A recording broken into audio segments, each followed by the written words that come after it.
Grandson of Right Thought. Welcome to the School of Marvelous Light. Store not up treasures for yourself here on earth, where moth and rust decay it, and where thieves break through and steal it. But store up for yourselves treasures in heaven, where moth neither rust decay it, where no thieves break through and steal.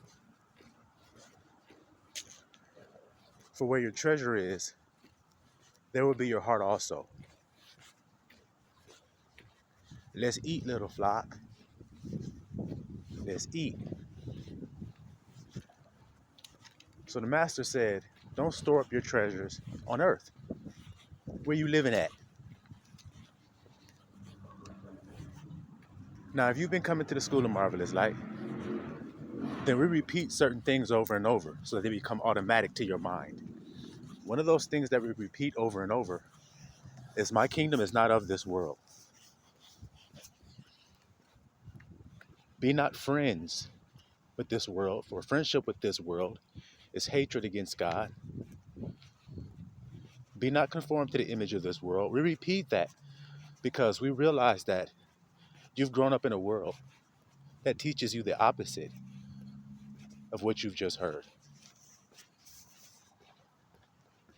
He says, store not up treasures for yourself on earth. What does this world teach you?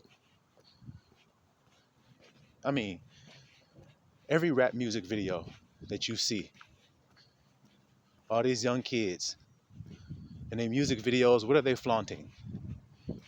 They either got a gun in their hand, they either flashing their jewels, or they're flashing stacks of money, or gang signs. But you can rest assured, if you're watching a rap music video, more than likely you're going to see some stacks of money in that video. They even call them stacks. It's just the same thing Christ was talking about when he said stacks. Don't be stacking that up. But this world tells you to stack it up. So then he warns you and says, well, don't be like the world then. See how easy it is? It ain't hard. It's just where your heart is makes it hard. Just like he said. What you treasure, your heart going to be set on that. You see?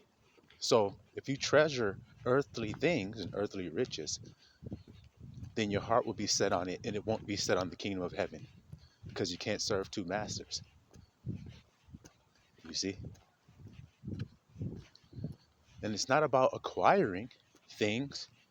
It's not what he said. He said, don't stack it up. So it's okay to acquire things to be used for the mutual benefit of yourself and others. That's what we're supposed to use everything that we have received from the Father for. To not only reap the benefits, but to share it with our neighbors. You see? Just like if a man has a family and they're in a barren wasteland, or they're in some barren place, but he stumbles upon a tree and the tree bears fruit. Now this man has a family. He has a woman and children that are somewhere else hiding out while he goes out and forages for food, looks for supplies. And while he was looking, he came upon a tree and he found the fruit. Now, what do you think he's going to do with that fruit that he has found? Do you think he's going to eat it for himself only? Or do you think he's going to use that for the mutual benefit of himself and his family? You see? Same thing goes for us then. Everything that we have received from above. And it was given to us for our temporary use here. And since it's temporary, there's no need in hanging on to it or stacking it up. It's just temporary. That's why he uses the analogy of it being eaten up by a moth and rust decaying it. He's actually telling you an immutable truth when he says that. In other words, he's telling you something that don't change. Even if you want it to change, it won't.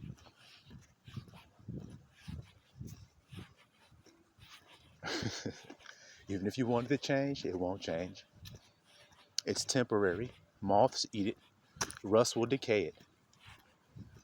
But if you stack up riches in heaven, ain't no moth can eat that. See what I'm trying to say to you? It doesn't matter what you thought this life was. Once you heard the truth of it, you should just accept it. But many are very rebellious, and they still want to kink against the pricks and try to save their temporary life. Can you save something that's temporary?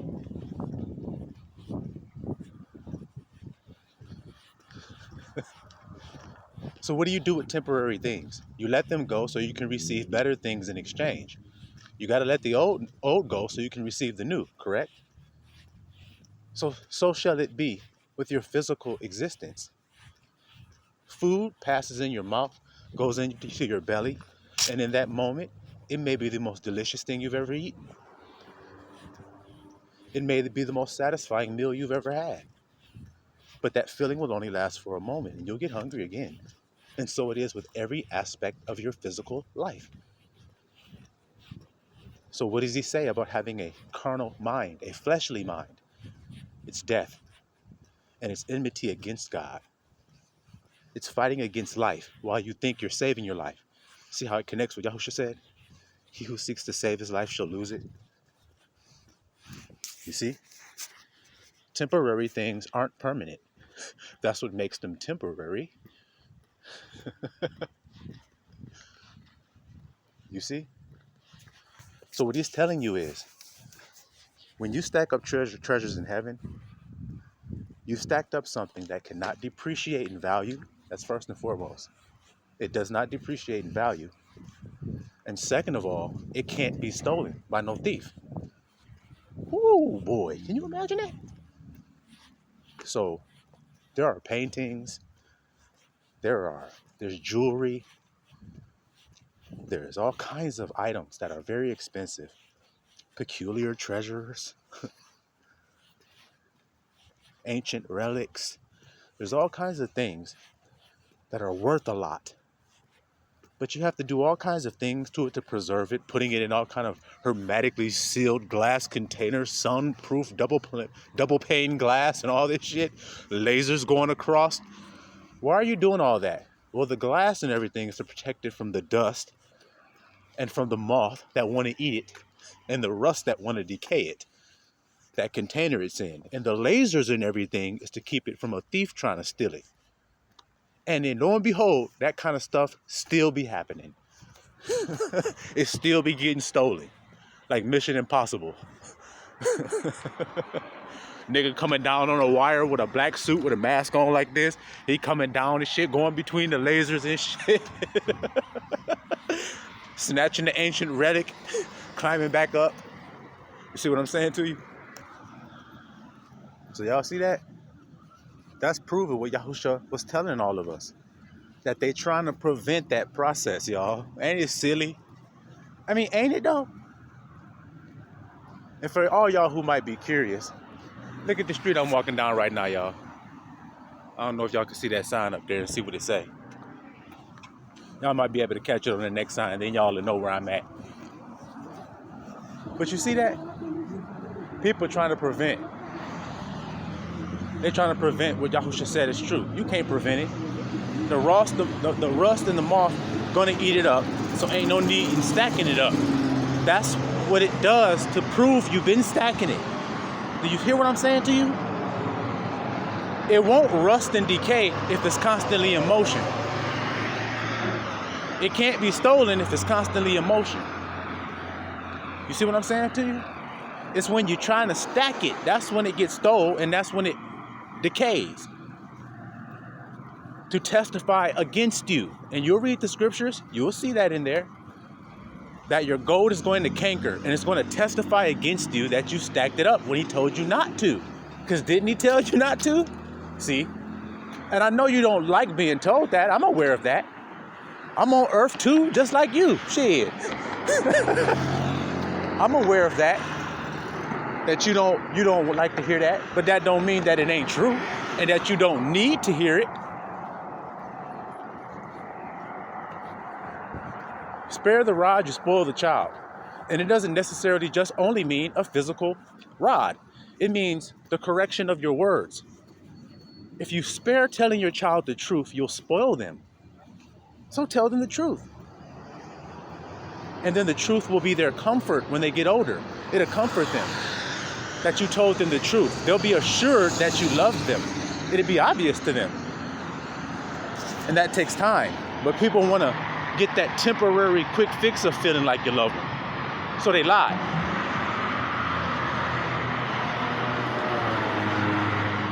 And that's just the reality of it. And so you see all these people going in their life, doing the thing opposite of what Christ told you to do, and yet they say they worship Christ, like I always say. But yet they don't have any treasure stacked up in heaven. And they don't even know where heaven is if you ask them. You say, where's heaven? Up there, beyond the clouds, up in the sky. Okay, did Christ say that? Well, no, he didn't. Isn't that the guy you say you serve? Yes, I do to my dying day. Christ said, if a man keep my saying, he shall never see death. And you talk about your dying day. We as the elect that got the treasures up in heaven, we are a peculiar people, man. You just got to know who you is and understand it. You be like, hold on a minute. I'm that guy that's looking at all the people that think they're right. And they're actually wrong. I'm the guy that's actually right. And I'm only right because I let his words be true. And every man a liar. But they let liars be true. And every man, they hold up as God. And what do they do with God? They call him a liar. Stack up riches in heaven. The hell with that. I need something that's going to do me some good right now. Okay, well, you sound just like that guy in the Bible called Red. He said the same thing to God, and God hates him, and God rejected him. His name Esau, by the way. Didn't he do that? I need something right now. What is good is that birthright to me? The kingdom of heaven, that is. What good is that to me? I need something right now. And it's the same thing that somebody would tell me if I told them what to do to change their circumstance. Oh man, I'm hungry, grandson, I'm hungry. Okay, close your eyes. Imagine what it is you would like to be eating. Now taste it all in your mouth and act like you eating it and feel it until it's true and real to you. And then thank Abba for it. And then wait for it to come to your table, brother. That's foolishness. Read your Bible. I know you're going to think that because the Bible said you would. You say you need something right now, right? Because you're hungry, you're starving. Okay. You ain't got no patience then. So go ahead, give him his temporary satisfaction. He's going to give up his eternal satisfaction for something temporary. These things are an allegory written for our admonition. So you better get admonished. You better get admonished. Light Guard Armory, National Guard Recruiting Office. Barbed wire and shit all around it and everything. Surveillance. 24-hour surveillance. I thought y'all the National Guard. Why y'all need barbed wire and protection and surveillance if y'all the National Guard? Y'all supposed to be guarding, not being guarded. Oh, man. You're living in backwards world. Okay? Backwards world. That's where you're living. Everything they do is opposite of what Christ say, but they just say they serve Christ and people get fooled by it. Oh, man. You really believe Christ? Yeah, man. I sure do. He's my Lord and Savior. Okay, well, didn't he say, don't stack up riches in here on earth? I mean, yeah, I know he said that and everything, but, it's always a but. But let's live in reality here. Okay, reality means what you call reality is not actually reality. First of all, if y'all are listening to this little flock, you'll see what I'm talking about. What you call reality is not even reality because you're going off what you can see with your eyes and what you can hear and taste and touch and all that stuff. But the Bible said that ain't how we walk. So, Christian that follows Christ, do you walk by sight or walk by faith? Yeah, that's right. That's what it does say that. Okay, I walk by faith. Okay, what is faith? What's Christ's commandment?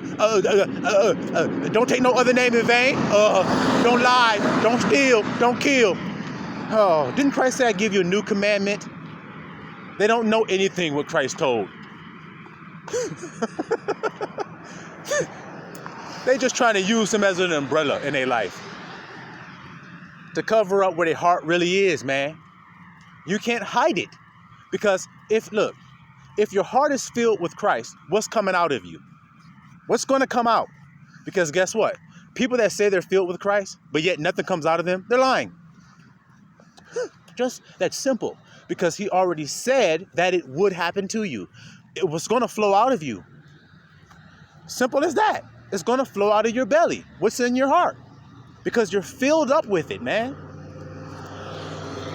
You do not deal with any circumstance in your life based off of what it sounds like or look like or what man says. You don't do that. You go into the secret place and you assume what you say it is because that's the Father's name. Hey, man, you're going to die. I am alive. I am. Hey, man, you're sick, man. You got 6 weeks to live. I am perfectly healthy. I am. Hey, I looked at this chart here. The damage looks too much, man. I don't think you're going to be able to recover. I have recovered. I am recovered. Woo, and it feels so good. Israel going to get what they want because they seeking it by faith now. That was their error, like I keep telling you guys. Yeah, it seems backward what the grandson saying to you today. Yeah, it don't seem logical. Yeah, it don't make no sense what the grandson saying to you today. Because the grandson already told you that the words say that you're going to be a fool for Christ in this world. So how does it make sense what you're doing if they consider you to be a fool? It don't make sense. It doesn't. Because they seek it by the work. You ask anybody, how did you obtain what you obtained? Hard work. That's how you do it. I get up at 5 o'clock in the morning every morning. This person doesn't even realize that the work that gets the job done isn't done when you're awake. Oh my God! It's actually done when you're asleep. You notice when I tell you guys to pray, I say, close your eyes and go into the secret place. I don't say open your eyes and look up in nowhere. Close your eyes and go into the secret place within yourself. Now, I bet you when you go in there, you're going to find out that there's something operating in there. Hit the brakes, stop for a second, slow down. Let's stop right there. Wait a minute, pull over, shit. This guy just said there's something operating in that secret place. So why y'all acting like it ain't doing nothing in there when you know that it is? Now that you are aware, see, that hidden thing is going on inside of you, which is what am I talking about? That operating power in there, imagination. You are imagining something. You are talking to yourself in there while feeling some feelings in there. That's the place I'm talking about. That power that's being done in there, look, can energy be destroyed? All my scientists out there and physicists are right then. So if you're doing something in there, it has to have an effect. See, everything that's done has an equal and opposite reaction to it. Well, if you're doing something in there, there's an equal and opposite reaction. It happened in there, it's happening out there. But you think it's happening out there, then it's happening in there. Backwards. So while you thought you were wise, you became fools. The scripture says that. Now, what seems wise to do? Hard work, dedication, getting up at 5 o'clock in the morning every morning, having my cup of coffee and getting to work. That's how I've acquired all this. No, you didn't.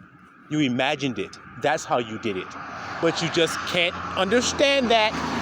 You can't understand that, even though it's happening all around you every day. Even though it's happening around you every day. Everything that you see was imagined before it came to be, and you still deny it. You still think it's that hard work that did it. It ain't got nothing to do with it. It ain't got nothing to do with it.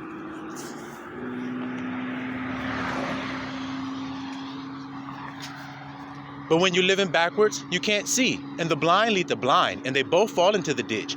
Now, who did Yahushua call blind? What is the ditch? The ditch is the bottomless pit.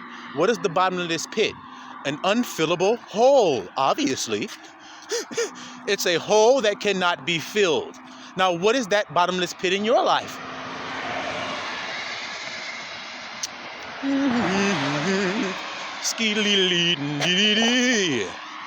What is that bottomless hole in you that can't be filled, that you keep trying to throw stuff into?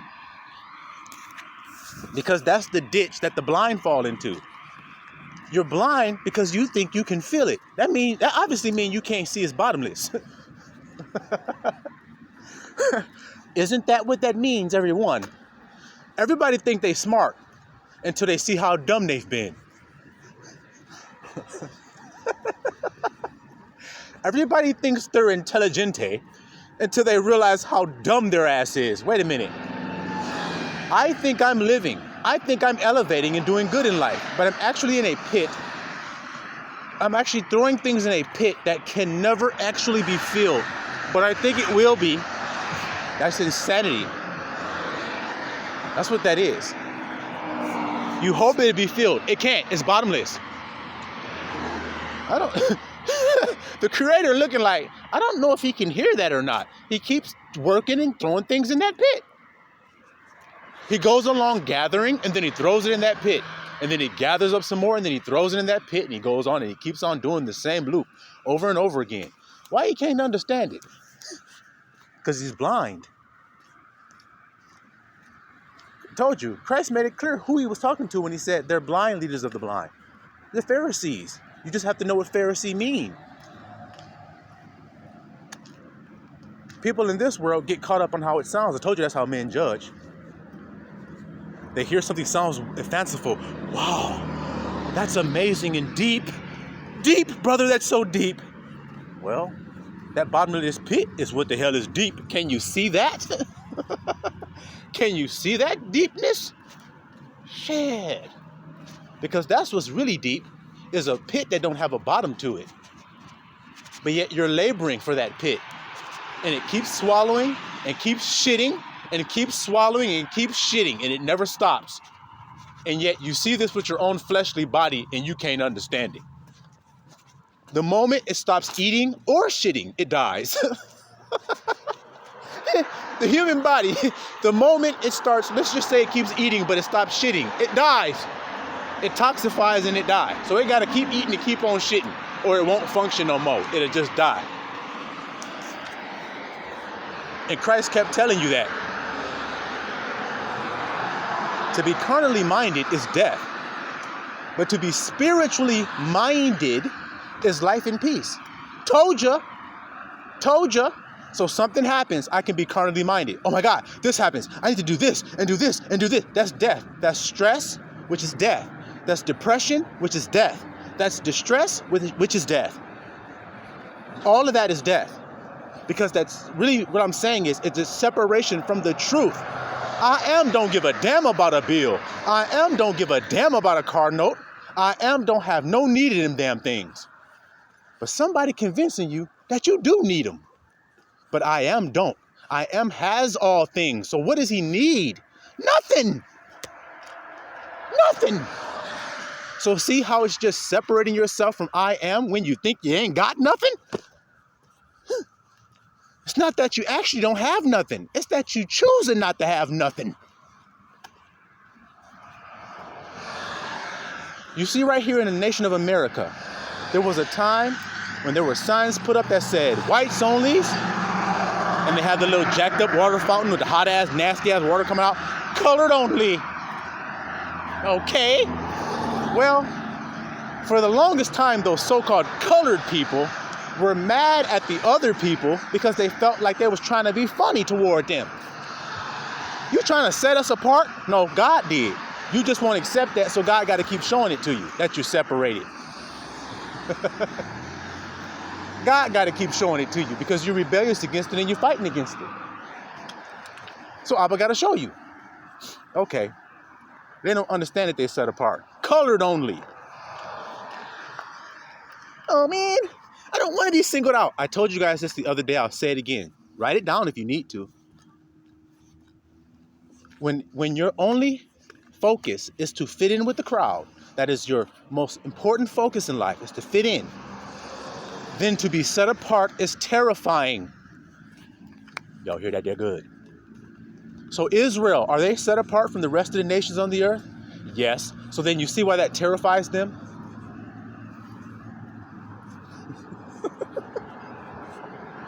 It terrifies them. Well, we got to be set apart because you're special. That's why. You don't live like everybody else live. Well, how do we know? Because Yahushua said it. He said, all these things the Gentiles seek. Now, what things, y'all? What things were the Gentiles seeking? Physical stuff. Things that are comforts to the flesh. He said, Gentiles seek after this, but you seek ye first the kingdom of heaven. His right. He keeps pointing your mind there. He keeps telling you that, and he's not going to change telling it to you. And all of his ones that he sent are going to tell you the same thing. He's going to keep redirecting your mind to the truth. Seek ye first this. Everybody else looking for this. All the other nations think this is important. Big fancy lights flashing and big cars with big rims on it and flashy jewelry, and they seek and search after that with their life. That's what they're doing, aren't they? Look at me, look at me. I have all the money. That's what their heart is saying. Even though they're saying some fanciful lyrics over a beat. They're just saying, look at all the money that I have. You need to go get you some money too, or you're nothing but a lame ass nigga. You won't get no pussy. You won't get no love. You won't get no fame. You won't have no niggas around you. You won't have shit if you ain't got none of this money stacked up to the ceiling. So hell with what Christ is telling you. That's actually what they're saying to you. Fuck what Christ told you. I'm just telling you that's what their actions are saying to you. I'm just telling it to you. That's what they're saying. The hell with what that man told you. Do what I said. So the scripture had to keep reminding you. Had to keep reminding you. Be separate. Don't conform to that. Don't be like them. Don't be like them. Because they got plagues coming. Woo! They got plagues coming their way. Did you know that? Yeah. Yeah. Now, if you stay separate, will you have plagues coming your way? Nope. No, you won't. But if you try to integrate, then you'll have plagues coming. Because the people that you integrate with got plagues coming their way. For instance, the people that sold their birthright for temporary satisfaction, whatever that may be, those are called Edomites. Now you're to be not like them and sell something eternal for something temporary. That's what separates you. You're not supposed to do that. You see? Now, those people that do that, they're going to receive a plague. Now read your Bible and see what God says about Edomites. And read how many of them are going to be left when this is all said and done. And that should give you some real clarity, like smelling salt when you're knocked out.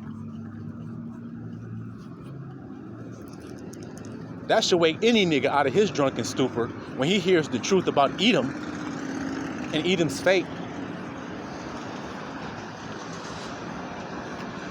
You be like, wait a minute, Abba. Wait a second here. You said, won't none be remaining of the Mount of Esau?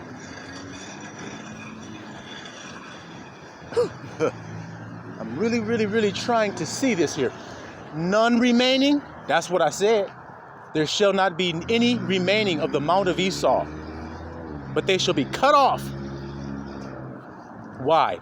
Because of him trying to deceive you into coming into his ways. For him killing you for choosing not his ways. For him relentlessly pestering you and hating you in your lifestyle. That's why God going to reject them. That's why he can't get no forgiveness. You see? So if you've been like that in your life, going along telling people to come out of the kingdom and to come back into the 3D world, then you're just an Edomite. You're an Edomite. Rough to the field is what Esau means. Now I'm going to give y'all a little tidbit, a nugget of wisdom, since we just walking and talking. Okay? Grandson got a long walk to go on, so we just sharing some time together. So let's get some nuggets of wisdom here about Esau, Edom. When he was born, his mother said, "Oh, he half dead. What's wrong with him? Call him Esau." Okay? Came out red, hairy, all over like a hairy garment. That means rough sensibly. To the touch of your hands, rough to the hands. But there's a meaning to that. It means fleshly, earthy. The first man is earthy, but the second man is spiritual. The first man came, a living soul, but the second man came, a quickening spirit. See? So out of Rebecca's womb, the first man came, an earthy man, feely, to the touch rough. But the other man, a spiritual man, came out smooth. The second man came out smooth to the touch. It doesn't necessarily just mean a physical touch. What it means is spiritual in his nature and not carnally minded, which is rough to the touch. You see that? And so because of his fleshly ways, his fleshly mindset, he's called red, which represents blood, because of his bloody nature. His search after the lifeblood, he lacks it. That's why his mother said, half dead. Half dead. So he searches after the blood. And then when you read the prophecies, you see Abba say, since you have not hated blood, who? Esau, Mount Seir. But since you have not hated blood, blood shall pursue you. So obviously he loves blood. See what I'm trying to tell you? Because he's fleshly and earthy, and the life is in the blood, and he wants to live. So he believes he can save his life with earthly things. That's all it means. With doing work. A man of the field. But the man who lays there like this, or the plain man dwelling in his own tent, see why it says that? See why it says that?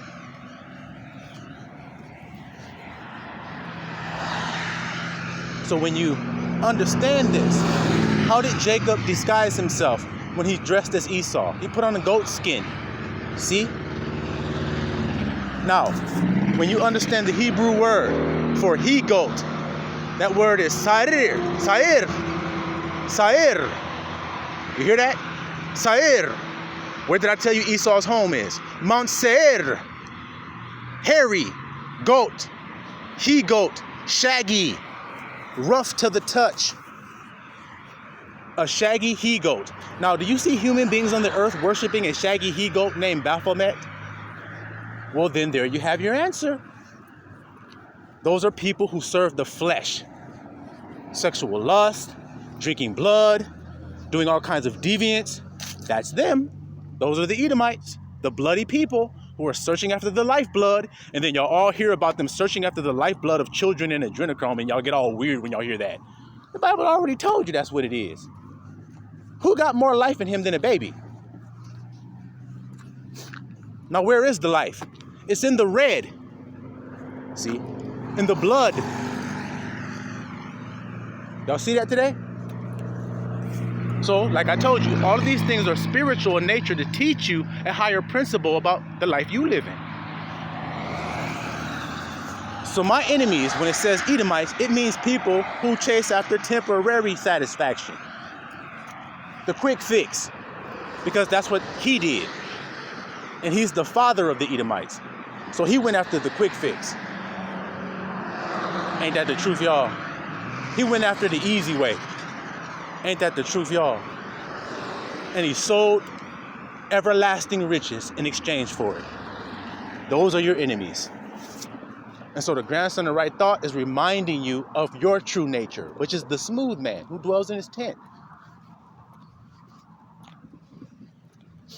You see that? Who doesn't live in fear. What did Esau say? Feed me, man, or I'm going to die. See? That's fear talking there. Jacob wasn't worried about dying because he's a spiritual man. That's why. That's why his name was changed to Israel. See that there? And so do you want to be the rejected child or the accepted child? Which one? Because if you're laboring, stacking up earthly riches, stacking up things and wherein there is no profit, then you'll find that you didn't do what he asked you to do. You didn't love your neighbor as yourself, because that's what he's going to look at. So there's no need in putting it off, is what I'm saying. Putting what off? Loving your neighbor as yourself. There's no need to put that off. There's no need to wait to do that.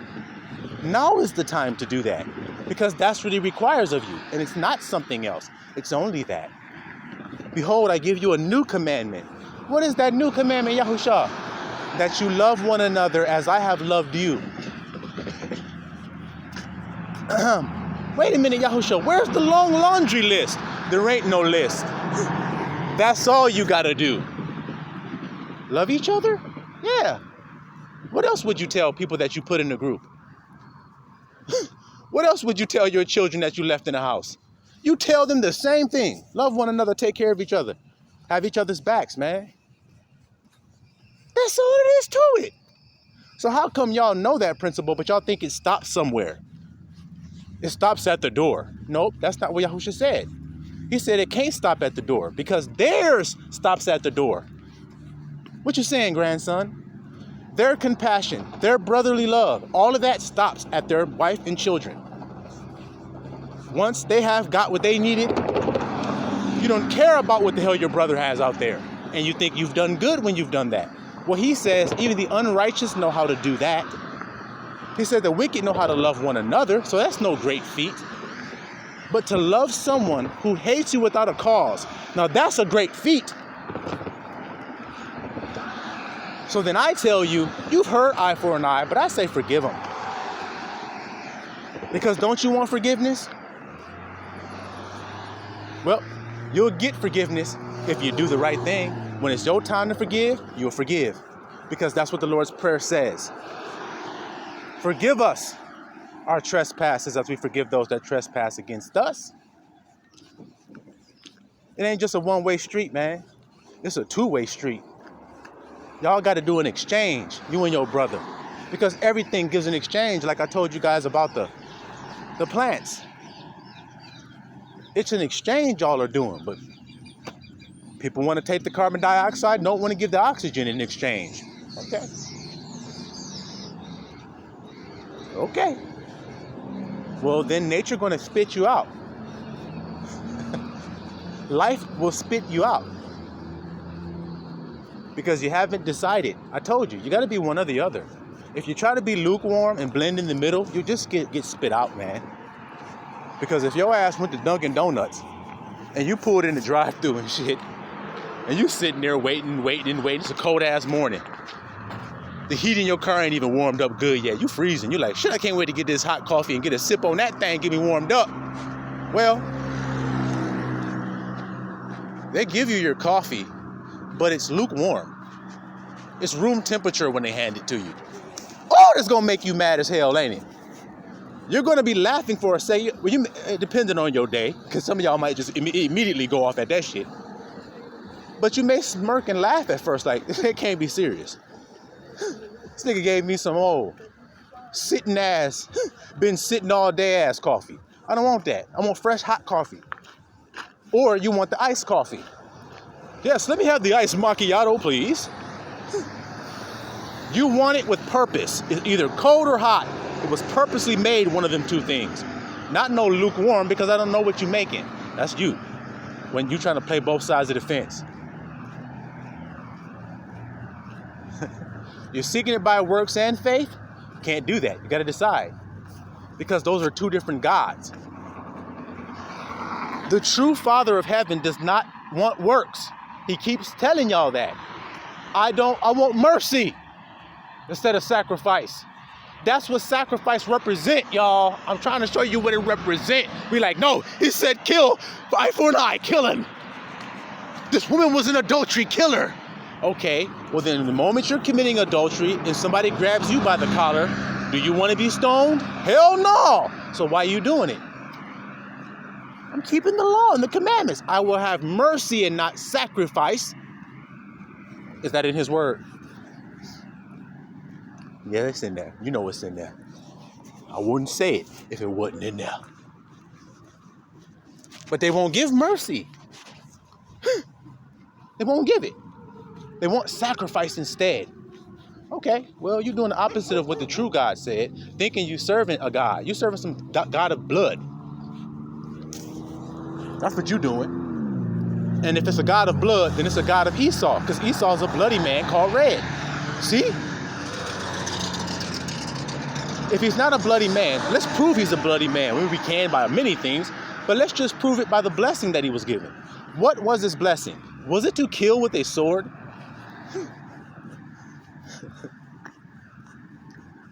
Yep. Because he's a twin of his brother. That's the gift his brother has. What you talking about, grandson? Israel, or Jacob, was given a sword of truth in his mouth. A sword of truth that he was supposed to carry, like Ephesians said. And take with you the sword of truth. That's your spiritual sword. Now, is it spiritual? Ephesians said it's spiritual. So then if you have a twin, in other words, you have a carnal version of yourself. See? So while you're wielding the spirit of truth and the sword of truth, he's wielding the sword of death. The physical sword. That's the gift that he was given, that no one can make war with him with it. That's what Israel is with the Bible and with the word of God. No one can debate them and make war with them. They are a conquering lion that go across the earth smashing everybody the fuck down. Excuse my language for those that don't like it, but you understand what I mean. We're not to be played with, is what I mean. We crush lies. We smash falsehoods. We tear down idolatry. We rebuke adultery. Now tell me if that's not what the high praises are that Abba said you would have in your mouth if you his saint called to the battlefield to swing his sword with the high praises in your mouth. That's what it says. Well, that's what Esau does on the battlefield in the 3D. He's very efficient, very good at it, just like you are with the word. So don't try to be like him in the field. Be like him, be like you. Because you're two manner of people, the Bible says. See what I'm trying to explain to you? Esau is the end of this world. Jacob is the world that follows it. So y'all better find out. The whole world better find out what that means. Don't you think? If God says out of all the nations on the earth, there's one nation called Esau that represents the end of this world. And then there's another nation that represents a new nation that will come in its place and usurp it. That's what Jacob means. Usurper or supplanter. Supplants his brother. Steals the kingdom from his brother. See? Because he does the thing that God said to do. So God don't care about outward appearance. He don't care how it look. He don't care how it tastes. He don't care how it sound. He cares about the heart. That's who he chooses.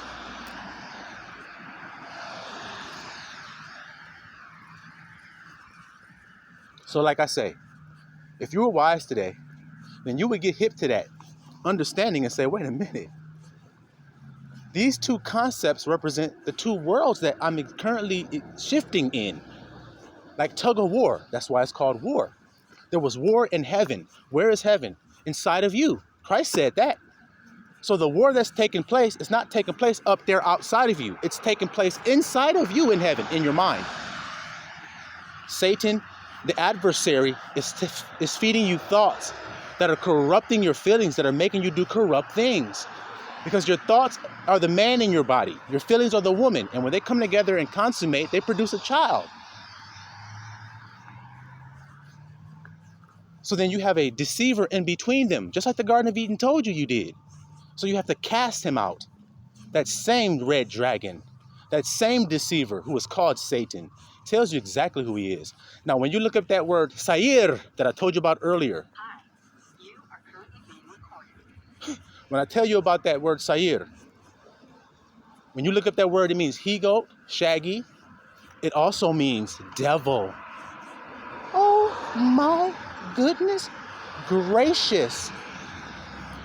So a shaggy he-goat, that's a devil. Now, what did Jacob put on his neck we discussed earlier? He put goat's skin. Sair. That's what he put on him. Rough. So you can feel me. And what did Isaac say? Come and let me feel you.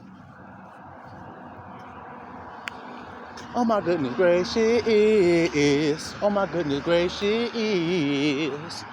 Y'all get this today? Can y'all follow this and understand this? It ain't hard.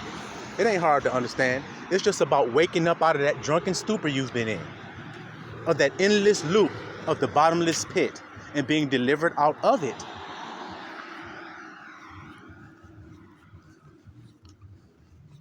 Nope. What's going to fulfill me? He said the treasures that you stack up in heaven will, because they don't wear out. That's a heck of a meal there.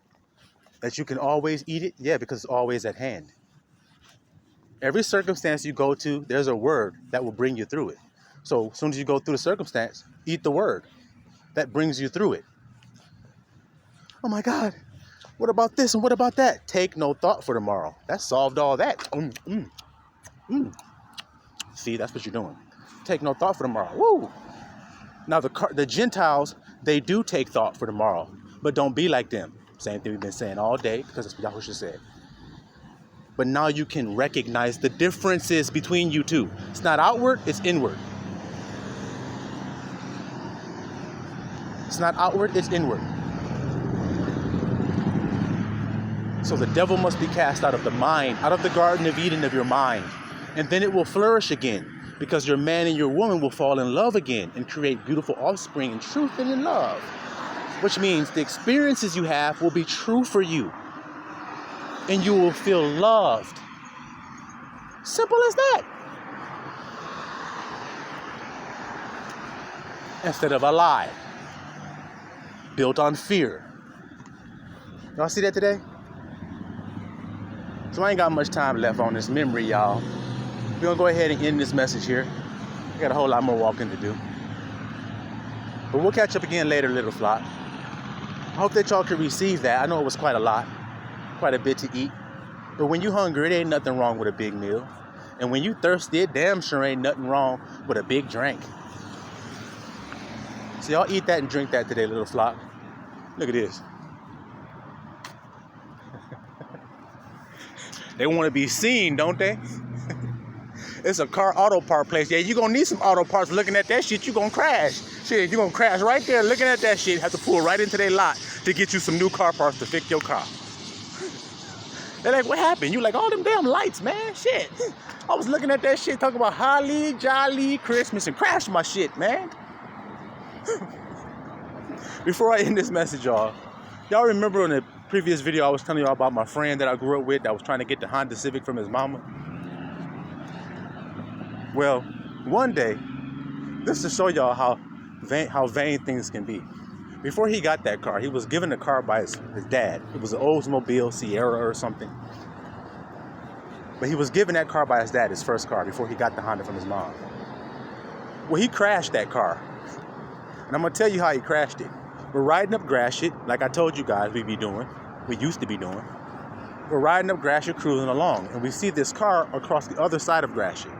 So you got like 3 lanes that are going northbound and like 3 or 4 lanes going southbound. You see? So we're on the southbound lanes, and we see a car on the northbound lanes going past the other direction. And it's nice and loud, like I described on my video, so we're looking at it. I'm in the passenger seat, he's driving. Well, we're looking at this car as it's going by like this here. Crashed right into the back of a pickup truck.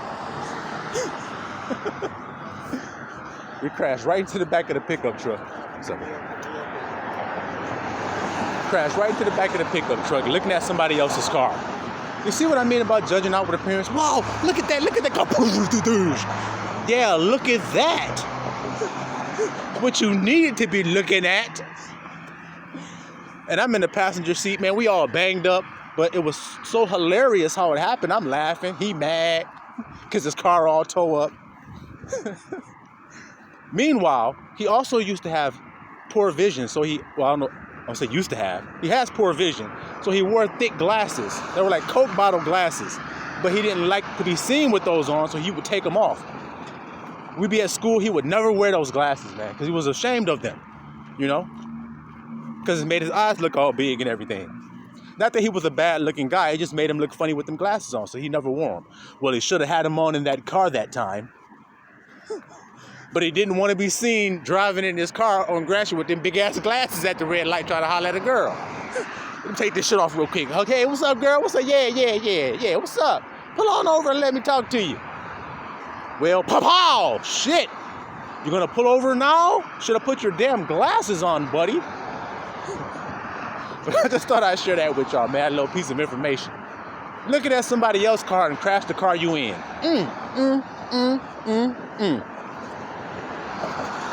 Y'all have a good night tonight, little flock, and y'all be blessed. Silawam Israel.